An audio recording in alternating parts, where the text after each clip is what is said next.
Hi everyone, it's me again Dana from EGAO FL. So right now it's English time, so we'll try to talk about spender or saver. Okay, let's talk about that. So what's the difference, spender or saver? Spender is someone who live to use their money for buying something, progressing something, or whatever is it. But if saver, they like to save their money, maybe in a bank account or to buy shares or investment and others. So now, before we talk about spender and also saver, just try to question yourself whether you are spender or saver. Now let's try to talk about some vocabulary related to spender or saver. Let's start. Okay. So first of all, let's talk about the phrasal verbs that you can use when you want to speak about money. Money is something that maybe so many people think is very important, include me. Okay, this is some phrasal verbs that we can use to talk about money. So I have 13 phrasal verbs for that, like put downs until coming to. Let's try to talk about those phrasal verbs one by one. So first is put down. Put down is used when you want to talk about deposit. Deposit is the money that you save up in a bank account. Okay, so for instance, you actually want to buy this house and also this car, but actually you only have this. Okay, $10,000 in your bank account, or you save it in a deposit. Okay, when you really want to buy this house that costs $200,000, of course you need to put down some money from your deposits.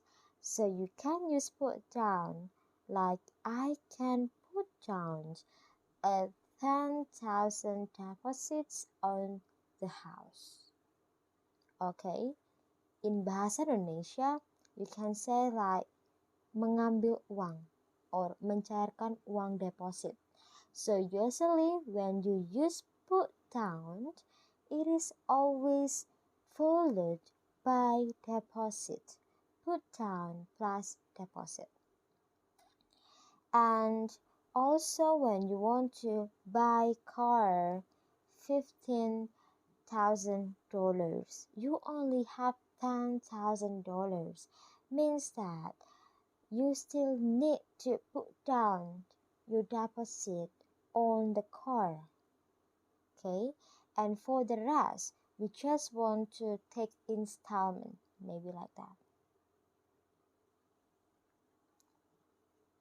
Okay, since you have some installment because you only put down some money, that's why you have to pay it off.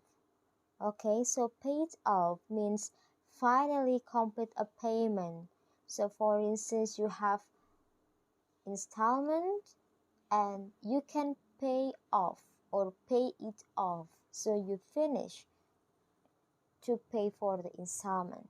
Okay, the example, I finally paid off my house. In bahasa Indonesia, we can say melunasi. The next, let's talk about chip in. Chip in, usually we use chip in to talk about contribute. So when you want to say I contribute to buy the house for my parents, you can say that I chip in to buy a house for my parents. So for instance like this, my parents chipped in so I could put down a deposit to buy a house. Okay, so sorry, it is typo. Yeah, chip in is actually contribute. Okay, last time I said to you I want to book a new house. I said that I want to put down $10,000 deposit, but actually I lied to you.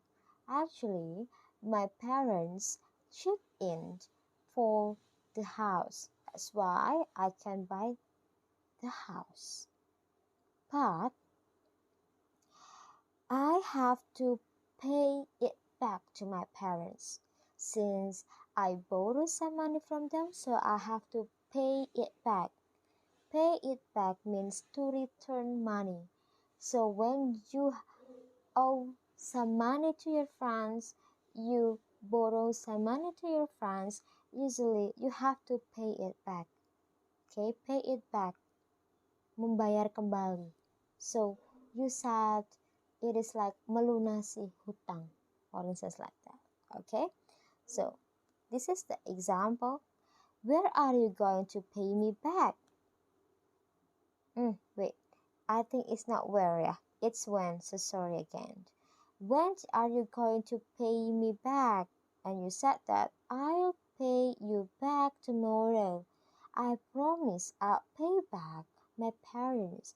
So from those examples, you can say there are two ways in using payback. You can say like pay back or pay blah blah blah back.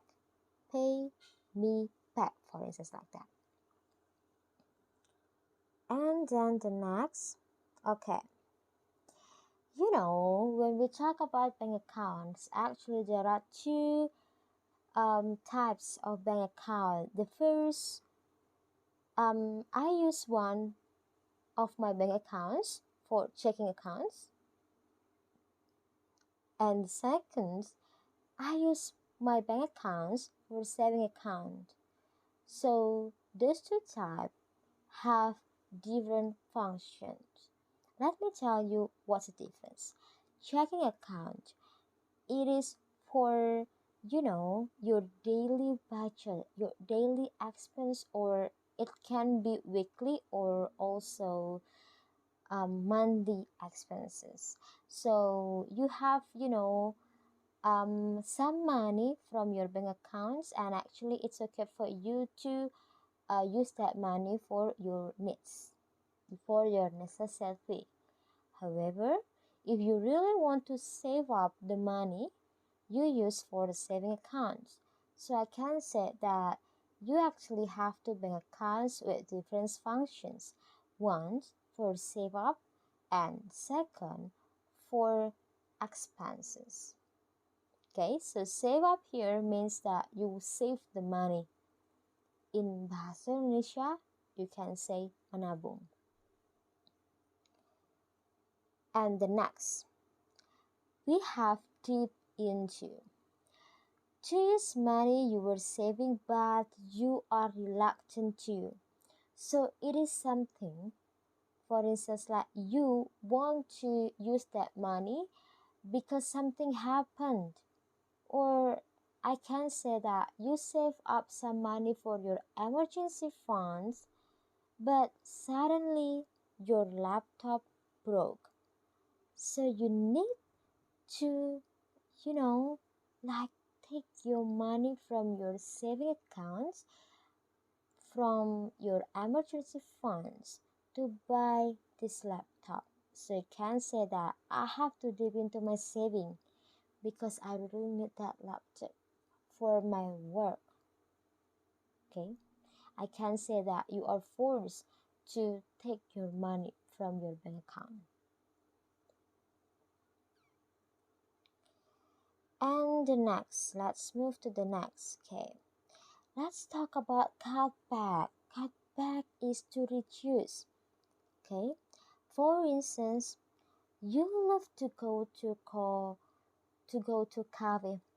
You love to go to cafe buying something, stuffs and others, but then you know that you have to save up some money because you really want to buy a new phone. So you just want to cut back your budget for going somewhere or for playing. And you said like I need to cut back. I need to cut back on something. I need to cut back on coffee.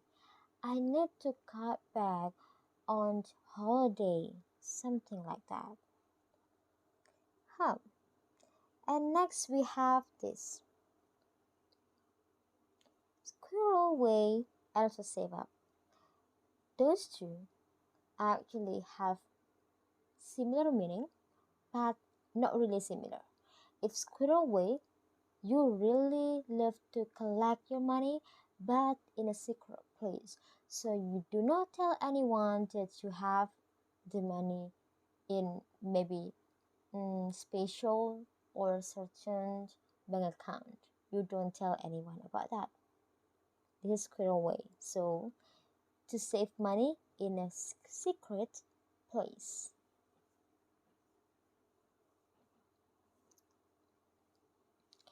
And I have rip off. Rip off in Indonesia or in Bahasa Indonesia we can call it as menipu, mengakali, something like that. For instance, you usually buy a cup of coffee $6, but suddenly when you go to the coffee shop, you have to pay $7.50. You think that it's too expensive, and you can say that that's a ripoff. So it is something that not common. It's not a common price, but why I have to, like pay with that price. You think that it is a rip-off. And sometimes you can use rip-off for verbs. The seller in the coffee shop rip me off. Okay, so rip off can be noun and can be verb. Depends on your context.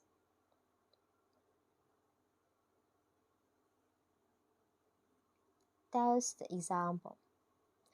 The seller might try to rip off jewelries. Okay, the cashier rip you off. So similar to other phrasal verbs that I have mentioned before, rip off has two ways when you use it in sentence. You can use rip off or rip blah blah blah off.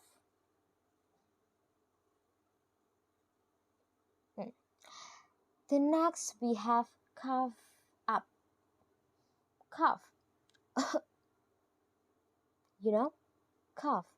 Actually, it is for express something that you don't really like, or maybe you just think that something inappropriate happened. Why it's cough up? Because you have to pay for something you don't want to pay for. Okay, let me show you the illustrations here. So the picture show you that you actually want to join a yoga class. You have already, like pay maybe around $100, and you think that you can join the classes without any other additional payment. However, this person said to you that you have to buy something like this and it costs $40. Just go up because it is very, like surprising for you. You don't expect that you will buy something like the additional things or extra thing. You have to pay something like the extra price. You cover. I have this example. I have to cover $40. I have to cover $40. Okay, so you pay something, but you actually do not want to pay it because it is inappropriate according to you. Next, we move to scrap by. What is the meaning? You only have money for the basics. Basics are daily needs, or like monthly expenses, something that you can afford to, something that you can buy only for your daily needs or your daily necessity. So it is like scrap by for. Okay, so scrap by, so you just live bill to bill. For instance, you know that every month you have to um, like pay the electricity, you have to pay for the water, you have to pay for, yes, any kinds of stuffs that you really need to pay monthly, weekly, or even daily. Okay, you can use that scrap by. And also I have this.